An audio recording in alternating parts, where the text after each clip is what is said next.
Hello and welcome. My name is John Dexter.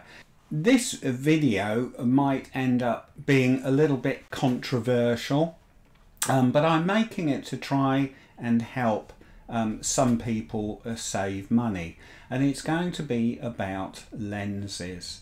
Now, all my lenses are actually vintage lenses, which I'm going to go through each one with you. Now, I'm not saying that modern lenses have not improved on image quality and sharpness, and probably got over certain things like chromatic aberration and distortion.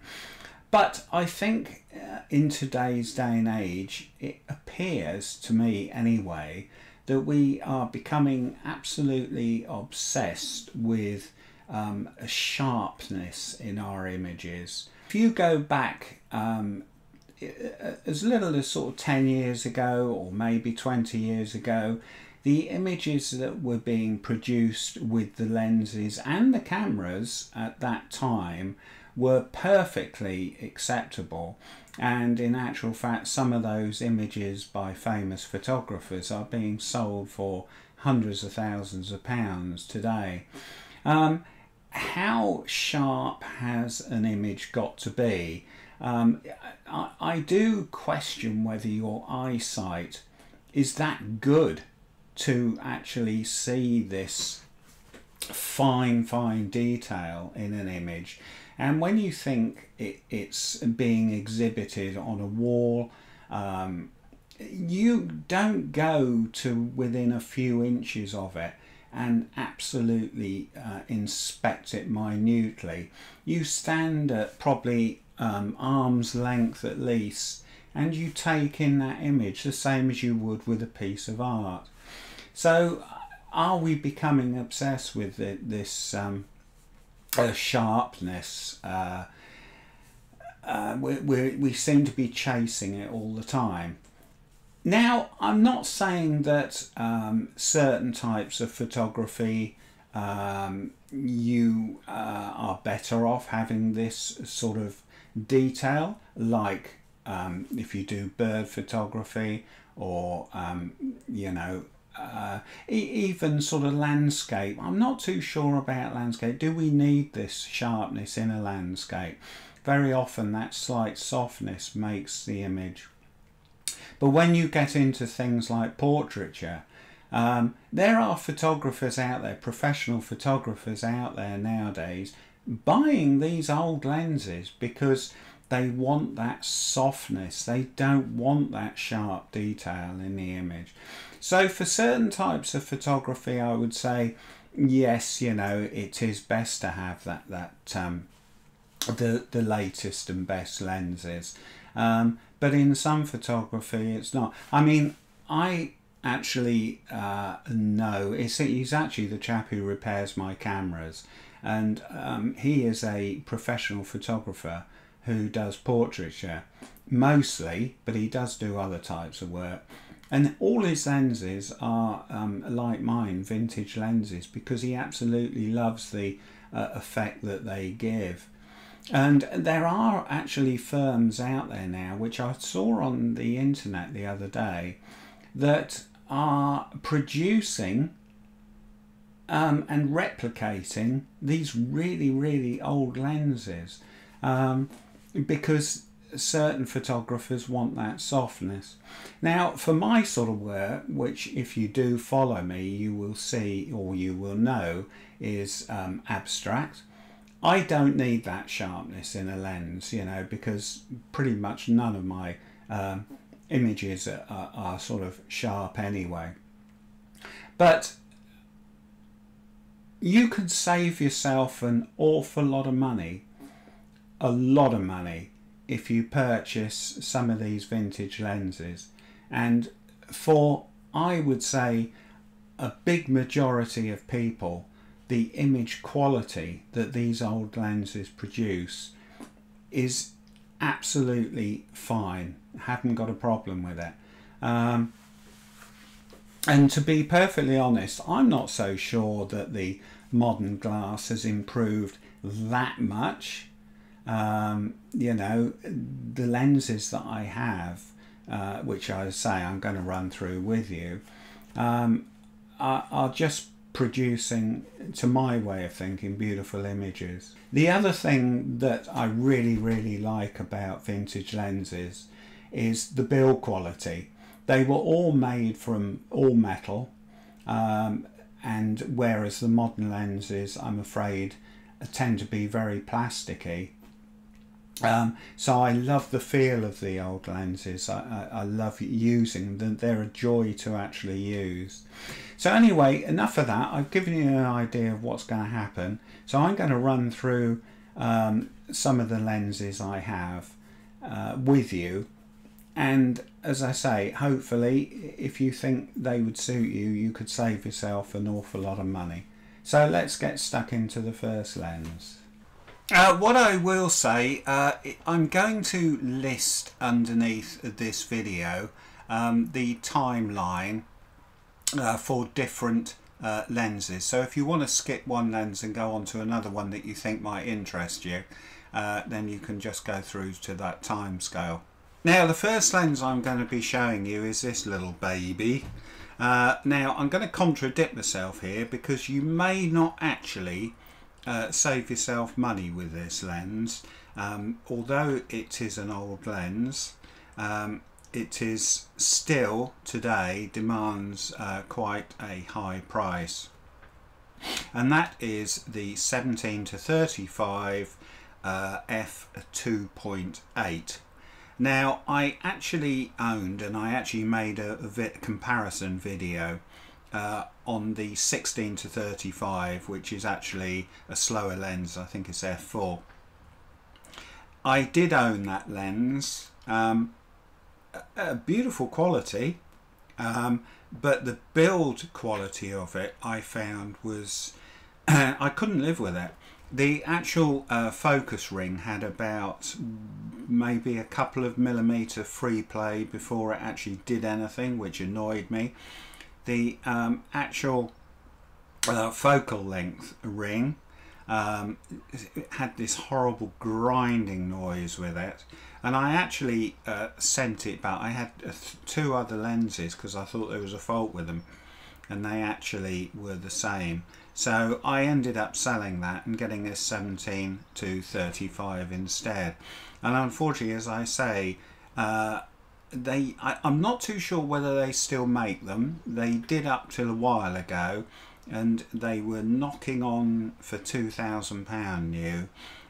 You can pick these up now for round about sort of £500 ish, I think. But if you want a really nice sort of condition one, you may have to pay a little bit more. So you're probably not going to save yourself a lot of money with this particular lens, but the enjoyment of using it far outweighs the more modern one. It does tend to be a little bit soft on the edges, down sort of apertures of 2.8 or 4, but once you get 5.6 it really is absolutely fine. But as I've sort of said to you before, how sharp do we need our images these days? So yeah, that's the first lens. Unfortunately, as I say, it's probably not going to save you an awful lot of money, but it's a beautiful lens to own. Next up is this little baby, which is a 35 to 70 2.8. So it's quite a fast lens actually. It is a push-pull lens, which some people don't like because they say it sort of attracts dust and so on, which is true. But I've never actually had a problem with it. I had it cleaned when I bought it, and I've never had any dust get in there since. It focuses up to about 2 feet, but in the 35mm range you have a macro setting, which allows you to focus even closer than 2 feet.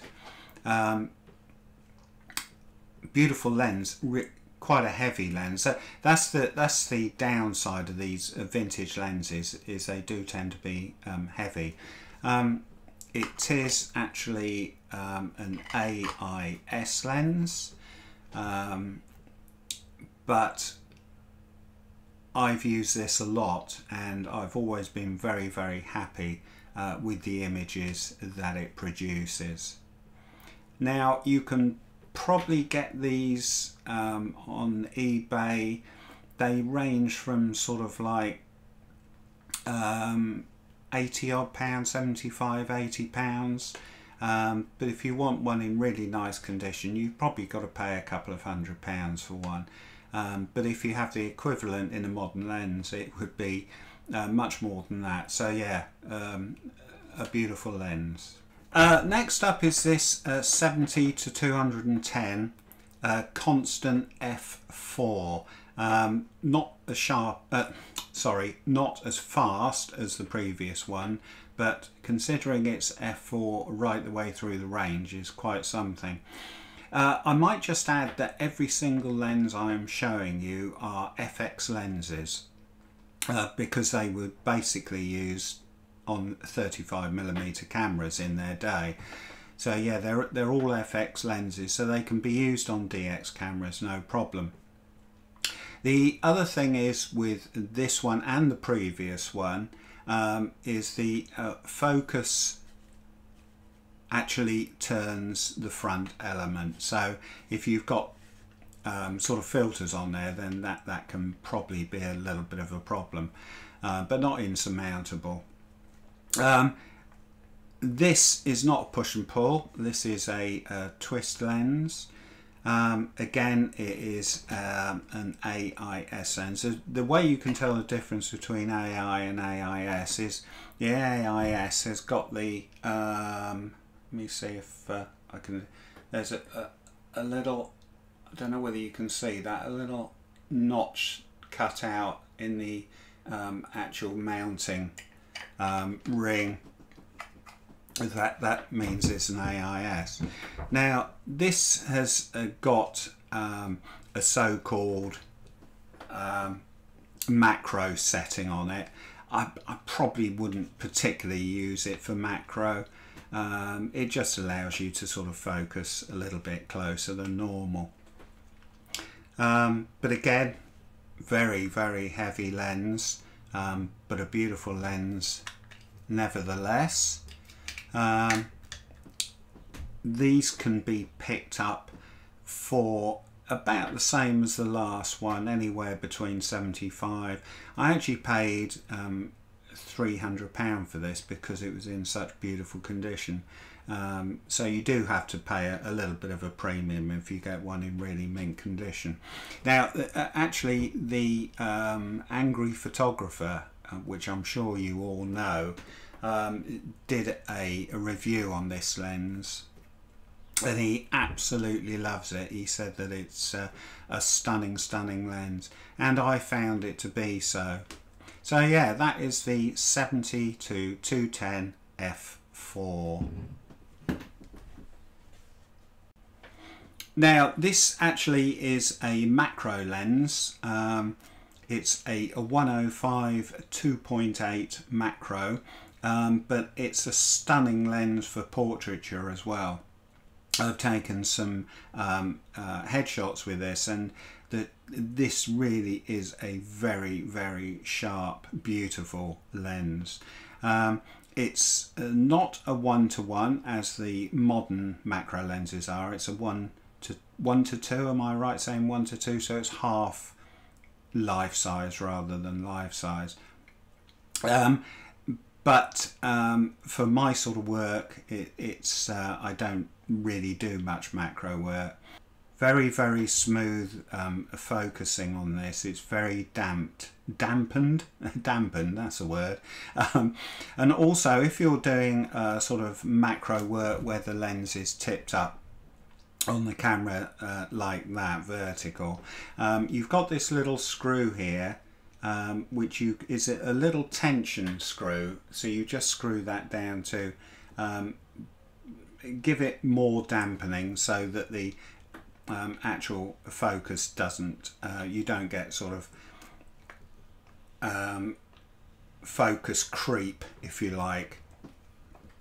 So yeah, that is a beautiful lens for macro, and as I say, for sort of portraiture it's absolutely ideal.